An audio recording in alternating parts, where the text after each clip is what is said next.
আরে গুরু, কালকে যা দিলে না একেবারে বচ্চন। আর বাচ্চা নেবো কি করে, ও তো লম্বা। তাও তো ঠিক বলেছে গুরু, ও বচ্চন তো ঢ্যাঙা আছে। হ্যাঁ, তাহলে তুই বাজিগারের শাহরুখ খান। বাজিগর ও বাজিগর। এই, খুব সিনেমা দেখিস তাই না? তা দেখি। চলুন চলুন। আরে আমি তো আপনার জন্য অপেক্ষা করছিলাম। অপেক্ষা করার কি দরকার ছিল? আমি অন্য অটো নিয়ে চলে যেতাম। অন্য অটো তো নিতেন, কিন্তু এটাকে নিত।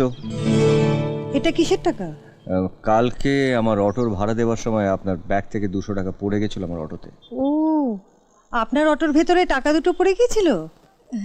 আমি তো আশ্রমে কি তন্ন তন্ন করে খুঁজেছি। নিন ধরুন। আমি তো এই টাকার আশা ছেড়েই দিয়েছিলাম। থাক, এটা আপনার কাছেই থাক। না দিদিমণি, আপনার টাকা আমি নেব কেন?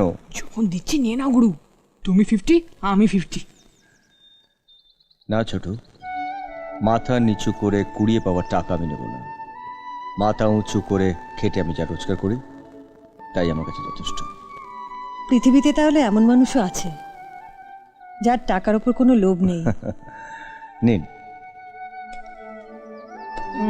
গুরু, আমি একটু তোমার সঙ্গে যাই।